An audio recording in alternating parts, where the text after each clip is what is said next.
We could go with the Q&A now. Some people come with NIH score of 0 to 5, and their CT cerebral angiography shows an LVO. Professor, what do you think is your opinion from one of the attendants? Is it considered the risk to lose thrombectomy or consider a clinical image mismatch? So that will always depend on exactly what the symptoms are. You know, an NIH of 5 with aphasia is going to be different than a little bit of slurred speech, a little bit of numbness, etc. And so there's always going to be a clinical assessment as part of your assessment. As I alluded to in my talk, my approach is to assess for disability first. And then if they're disabled, that's straightforward. I would mostly, if I'm going to give, if they had an M1 or an M2 occlusion, I would mostly be giving thrombolysis and then going to EVT. If it's more distal, you may just use thrombolysis. If they, however, have an M1 occlusion and an NIH of 2 and they're not disabled, I personally would randomize them in tempo and I would put them on our acute neurology unit. I would have close monitoring and watch them for any deterioration. You know, some people would use CT perfusion. I think the jury's still out. I certainly will use collaterals, will help me make a decision. We use multi-phase CTA in Calgary a lot. And I usually find that as useful as CT perfusion. So hopefully that answers your question. Thrombolysis effective beyond the first 3 hours in patients where a viable number is identified using the perfusion imaging? Yeah, I mean, certainly you know, in Calgary for a long time, we've always touted the sort of tissue window rather than time window. And there are a variety of ways of doing that. The easiest would be CT perfusion. And that's because you can buy automated software that has some limitations, but if you are not an expert, if you know, you treat stroke patients relatively rarely outside of a center of expertise, then that can be very helpful.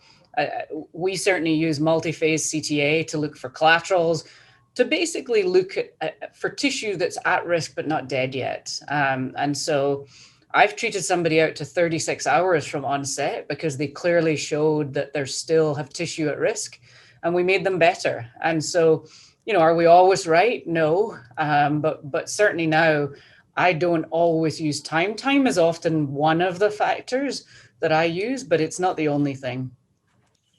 Is intra-arterial thrombolysis, does it have a more safety efficacy compared with IVTP? I think you have to remember that EVT is not necessarily safer than IV thrombolysis.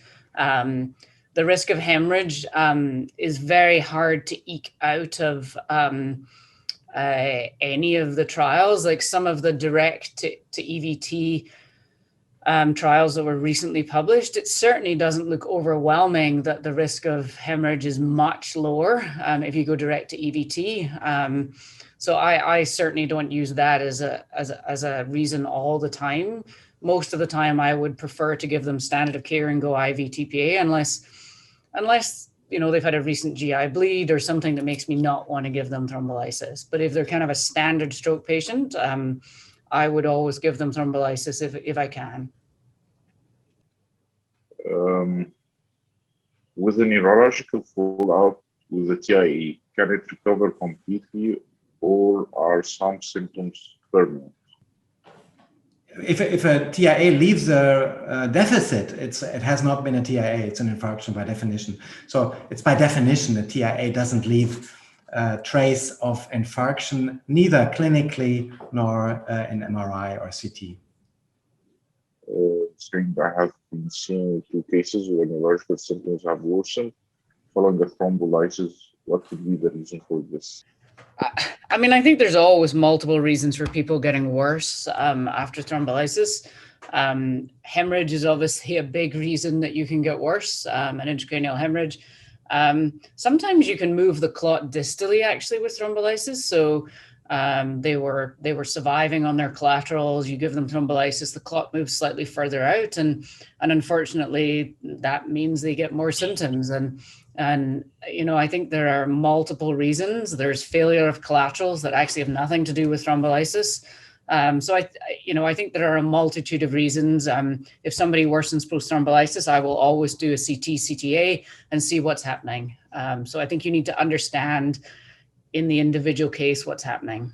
So there is I guess this is for Professor Helmut. Do you need to lower LDL less than 70 in patients above 75 years of age for prevention?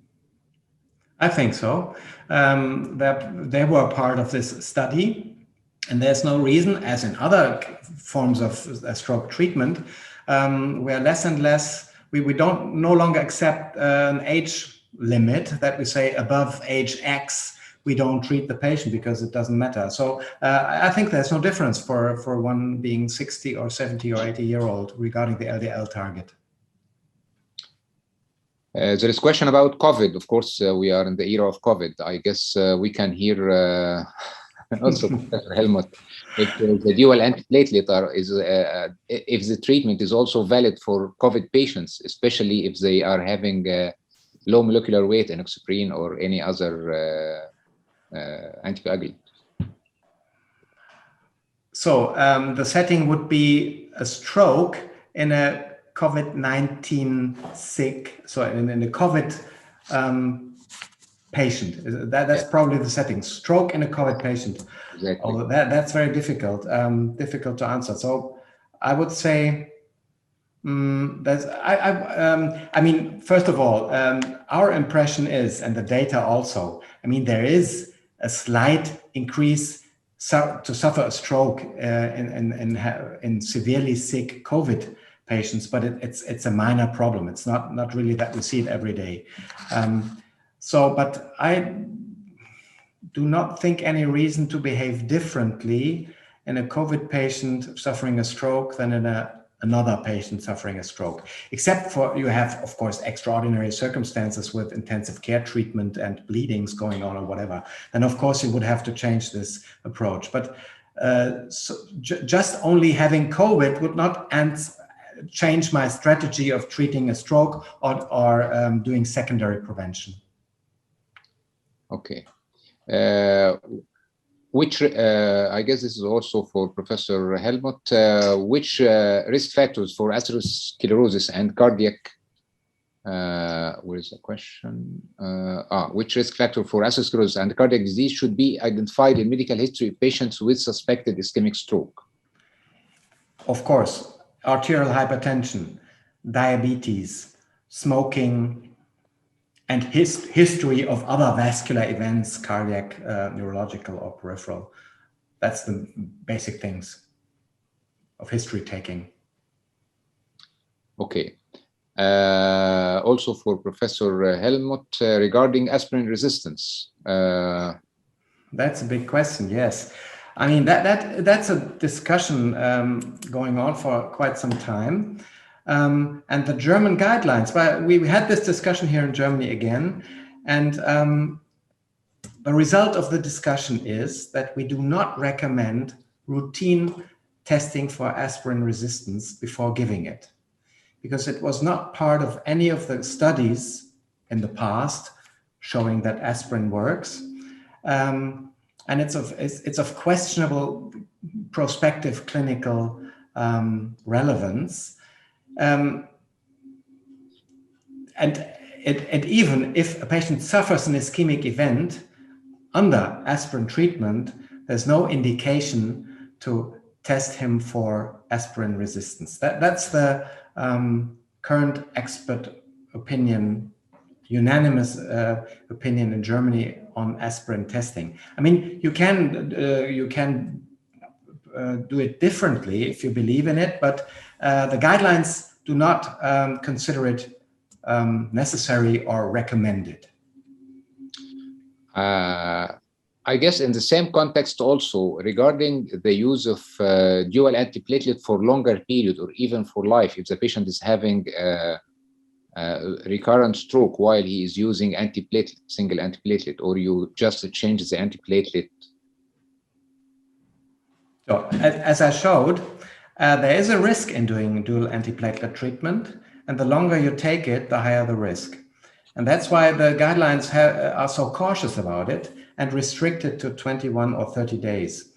And that's what I would do. I mean, I'm very much aware of many patients being anxious to reducing a double antiplatelet regimen to monotherapy. And that's probably a risk for real life, that many of them, not being followed and being anxious, never change the double antiplatelet regimen. And so in real life, the benefit may be less than in the studies focusing the first 90 days. So, but there's a clear risk in double antiplatelet treatment, so don't give it too long. That's what I can say. I mean, if the patient developed already stroke in one antiplatelet, would you switch to another antiplatelet, or you will give a dual for a while? Or I would treat him as he would have the first stroke. So if he has a high risk TIA, if he has had a high risk TIA, or I'm pretty sure that's an atherosclerotic event, I would treat him with double antiplatelet treatment for 21 days. Any feedback about tenecteplase? Because we are coming into the era of the tenecteplase. Very promising, but very promising, and probably the thrombolysis of the future. But it's in Germany, it's not available. So is it available in Egypt? No. Yeah. Very promising, but still waiting. Also, the timing of the start of the anticoagulation after stroke in cases of AFib. Depends on the size of the stroke. Between day 1 in TIAs or day 14 in let's say, larger strokes. But there's no firm rule. It's a matter of feeling. So it's 1, 3, 6, 9, 14 days, depending on the size of the stroke. Patient with long-standing diabetes mellitus who got multiple infarctions shown on MRI, but almost not obvious affection or motor sensory deficit. Should this patient be pushed through undergoing removal of the infarction? I guess he's meaning the clot, removal of the clot. By thrombectomy? Probably, huh? Yes. My answer would be yes. If there's no clear contraindication against removing the clot, I would do it, independent of microvascular changes or whatever may be present there, because that's the condition to be prioritized and in the acute setting. The use of aspirin in the setting of acute stroke is likely to turn an ischemic stroke into a hemorrhagic one. Should it be introduced later instead of and instead use clopidogrel in the initial stage? What's your opinion? That was the thrombolyzed patient. He specify he's talking about the setting on acute stroke in general. So in a patient having been thrombolyzed, I wouldn't use double antiplatelet treatment, because all the studies you saw, the benefit is with early initiation of double antiplatelet treatment. So very early, there's the highest benefit. And of course, after TPA, I wouldn't do it. Okay. Is COVID vaccine allowed in patients with cerebrovascular accidents not caused by COVID? Yes, of course. It's allowed, and probably at least as beneficial and as in non-stroke patients, because COVID takes a worse course in patients having had a stroke in previous years. So it's probably a reason to do vaccination instead of not doing it. TIA with high NIH stroke scale, how commonly seen by you and the approach for imaging and treatment? Well, that's very rare. I mean, if you mean high 15 or so, that's extremely rare. And yeah, okay, it may happen, but it's very rare. Maybe one in 100 TIAs with a NIH of above 10, then turning out to be a TIA. Very unlikely. Regarding sickle cell patients with thrombosis, how could you manage? I think, Professor Hani, this is a question that's probably a question to you, because we almost have no such patients, and I have no personal experience, I must confess. This is a condition that we rarely, very, very rarely see. Yes, I guess they are, it's not also in Egypt, it's not very frequent. They are seeing cases, especially in the pediatric department. But the most important, I guess, blood transfusion and but during the acute setting, if there is occlusion, probably also they can give.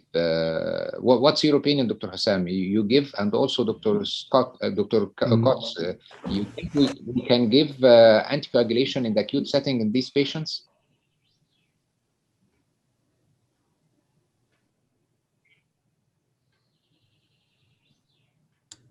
I also don't really see thrombolysis is allowed according to the guidelines, but we don't see them. Yes, Professor Kotz, please. Professor Kotz, what's your experience with such cases? Professor Kotz, your opinion, please. We don't see many sickle cases either, so I have no personal experience. Yeah, same with me. Okay, so they are becoming very uncommon. Do you recommend the usage of warfarin or other anticoagulation therapy for every AF patient to avoid stroke? I guess it's... For every AF patient, I mean, that's if you mean patients who never having had any embolic event, of course you have this subgroup of relatively young men having isolated AF without any other risk factors, not having a Chats-Vasc score of 2 or more. Maybe you can exclude them, but in neurology, you almost always see patients having had a symptom attributable to AF, and then there's no doubt that they should be anticoagulated. Okay, I guess we need to share both of our eminent speakers in this experience, because somebody's asking about the post-COVID vaccination stroke. Do you have any experience in post-COVID? Yes, I have. I mean, I have been part of a task force even in Germany, and we have published that examining these VITT, vaccinated induced thrombopenic thrombosis. That's the kind of condition the colleague is asking about. So there's no vaccine so far. There's no reports on a higher likelihood of suffering vaccination-induced strokes, except for the thrombotic sinus thrombosis events going together with thrombopenia. And that appears to be restricted to the vaccine by AstraZeneca, the virus vector vaccine offered by AstraZeneca, more women than men, showing sinus thrombosis, thrombopenia, and 30 to 40% fatal outcome. So very severe condition, which is autoimmune, basically. It's a phenomenon very, very similar to the heparin-induced thrombopenia. It's also treated the same way as heparin-induced thrombopenia. But that's the sort of stroke which can be attributed to vaccination. Otherwise, no reports are out reporting more strokes after vaccination. And your experience, Professor Couch? Yeah, I have a similar experience. I had a VIT case with a CVST last time I was on service. She actually she was lucky, she did very well. I will say last time I did service, we had just done the elderly COVID vaccinations. And so a third of patients on the stroke service had had a vaccine in the last month, but I didn't have any more patients than I normally had. So I certainly don't think that the arterial strokes were related to the vaccine.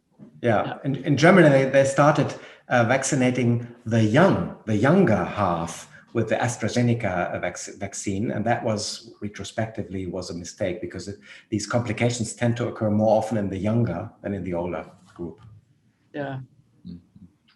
There's a question regarding the guidelines for Dr. Helmut also. The ischemic cardiomyopathy, you know, there is no clear criteria for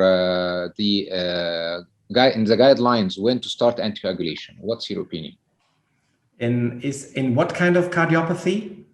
In ischemic cardiopathy with sinus rhythm. You know, whether you really depend on the hypokinetic segment ejection fraction or whatever criteria, when you will start in the heart failure, the anticoagulation.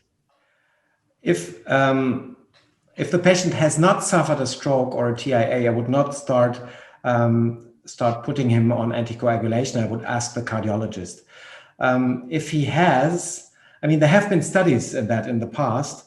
It has not been shown that the heart failure, the simple heart failure without atrial fibrillation patients plus strokes benefit from oral anticoagulation. So I wouldn't do it on a routine basis, except for you have other factors involved, such as atrial fibrillation. So heart failure alone is no reason to do anticoagulation. So there is a question regarding when to resume aspirin in after hemorrhagic transformation in a stroke. Regarding the recurrent TIA, there is evidence for TPA if the MRI is normal. I mean, this is, you know, this is a common situation. I guess this is important to also knowledge to share with our post speakers. I mean, if the patient arrived to the hospital and after half an hour, then he develops the symptoms again, and you are preparing the setting, and then the patient resolve it, and what you will do? Can you hear me? I'm sorry, I didn't really get the question because it was fragmented somehow acoustically. Okay, regarding the recurrent TIA or crescendo TIA, you know, sometimes the patient, while he's arriving to the hospital, symptomatology resolved it, and then started to symptoms recurred. And I myself witnessed many of those patients, sometimes up to 6 times, you know, he's coming and going. Would you go for TPA for those patients, or you will do MRI, perfusion, or any more sophisticated investigations? But the patient has no baseline deficit, huh? It's just probably you catch him in between. I mean, with a deficit, let's say more 10 or so, or sometimes even 0 in between. Yes, most of them are lacunes, stuttering lacunes, as we call them, and we would load him with double antiplatelet treatment immediately. Yes, so you will not go for TPA. No, if he's back to normal in between the attacks, I would not use TPA. And you will do immediately MRA with diffusion and all the setting for the imaging. Yes, we would do it, but I doubt whether it's really you have to do it. But we would probably do DWI and see whether it already has a structural infarction. But for the treatment decision, I would say that it's not necessary to do MRI in such a case. Dr. Kautz, what's your opinion regarding these patients? Yeah, I have thrombolized them when they go back to normal. You know, it really depends on what their clinical characteristics are. Like if they've clearly gone back to normal, I have given thrombolysis for these fluctuating lacunes. I will say that I don't know that it makes any difference whatsoever. my personal experience is that it's 50-50. So 50% of patients do well and 50 don't, whatever you do here. I think it is the last bastion of what we don't know how to treat in stroke. Like I think for acute lacunar strokes, it's hard to know exactly what works. We noticed, there is a question also, we noticed in our region that actually the intracranial stenosis is quite high, and the extracranial is quite few. Actually, we have from our center even a paper published in Stroke Journal. It's almost 27 intracranial stenosis. The percentage is 27% among Egyptians. So any special consideration in these patients, especially, you know, sometimes we are in the setting of having a total occlusion of the intracranial, chronic, of course, total occlusion of the intracranial part of the internal carotid artery, and the patient is dependent on the collaterals, and he is developing more or less a stroke, which is probably a watershed stroke. Would you go also for TPA? And of course, sometimes we confronted these situations many times. We don't know whether we can go for catheterization, because, you know, sometimes catheterization will make showering of this long segment of chronic thrombus. It's a very awkward situation, actually.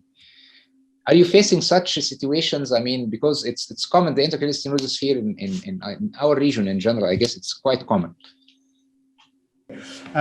We see such patients occasionally, but very rarely, because and as you know, in Europe, the pattern is quite opposite. We Yes. see more of the extracranial disease and less of the severe intracranial cases. But once in a while we have such cases, and if it's really a chronic occlusion and the patient happens to have watershed infarctions from time to time with good recovery in between, this is one of the very rarely indications for intracranial bypass surgery. That's what we do, let's say, maybe 3 times a year. But for the acute setting, you will not give TPA. If it's a severe stroke syndrome, we would give TPA. Yes. If it's and the time window and the syndrome is severe enough, we would treat them with TPA. But of course, being in doubt whether this is really, I mean, that's more or less formalistic. Of course, the pathology is probably less likely to be a thrombus, but because we don't know, we would treat him. In doubt, we would treat him with TPA. And what's your experience, Professor Kautz? Again, in Canada, we don't see this as much as you would do in sort of the Middle East. It varies from a case to case. If we don't know something's chronic occlusion, clearly we would just go ahead and thrombolize. But yeah, occasionally we have also done IC bypasses in that scenario too. There is a question, I guess this is for Dr. Helmut. Do you load patients when starting dual antiplatelet in minor stroke? Yes, we do. We do it following the point approach, but we load them immediately. Yes. Also, regarding the issue of loading, because, you know, I know this is quite uncommon in neurology, but there is, I remember there is a paper by Dr. Grotta from Texas, and it's a load study, and also we are having some work on this regarding the loading, aiming for treatment of acute stroke, especially in patients who are not likely to have TPA in distant area and rural areas. So, and many actually, especially in Egypt, are doing this policy. I mean, giving sometimes 8 and even 12 tablets, like, you know, the cardiology, and with good results. And actually, you have some publications about this. Would you consider this, especially if TPA is not available, loading with a high dose of antiplatelet, aiming for improving the actual stroke, not for second prevention? Yes, I would. And this is because the effect of antiplatelet treatment is preventive effect, let's say. It's not stroke treatment, it's prevention of progression or the next stroke. But the effect is largest in the first hours and even diminishes thereafter. So it makes sense to load them immediately. Also, it's not, although the guidelines are very liberal about it, they say you can start with 100 milligram right away, but you can also load them with 300 right away. So it's very liberal, but the pathophysiological concept and also the studies by Peter Rothwell in the past let us believe that the effect is highest in the first hours even, and also days. So it makes sense to load them. Professor Cox, what's your experience in initial loading with high dosage of clopidogrel, especially if the patient is not having access to TPA?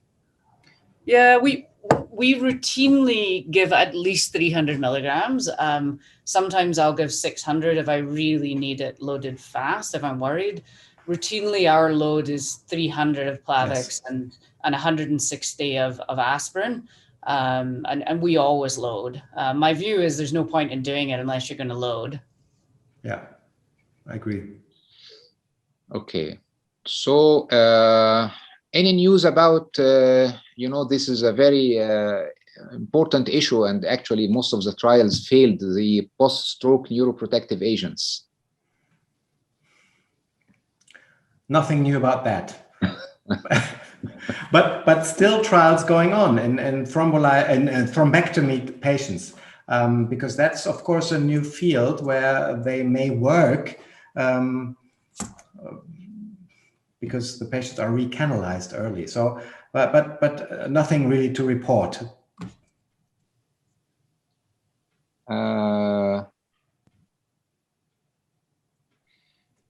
Regarding also for Dr. Helmholtz, regarding the dyslipidemia, would you recommend other agents rather than statin, like nexletol or any other agents? The agent well established is ezetimibe. That's the one, for instance, used in the Treat Stroke to Target trial, TST trial. Ezetimibe is well established. Of course, there are, if you have extreme cases, there are also these new, very new, but extremely expensive kinds of treatment, like PCK9 inhibitors, things like that, extremely expensive and not approved for this indication, for neurological indication so far. So this is certainly nothing to recommend to 400 people in the audience to think about. I mean, ezetimibe and statin as the groundwork. Any experience with loading of ticagrelor? Personally not, no. Okay.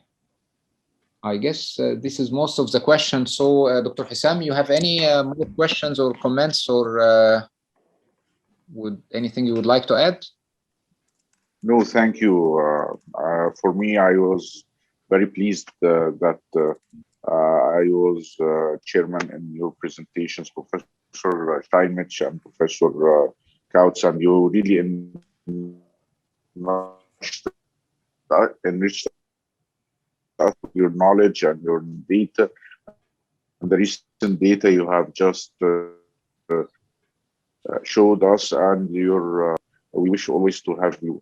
Professor Hani could also continue. Please, Professor Hani. I express my gratitude and pleasure, of course, to have both of you, Professor Kotz from Calgary and Canada, and Professor Helmholtz from Germany, Frankfurt. It's our honor and pleasure.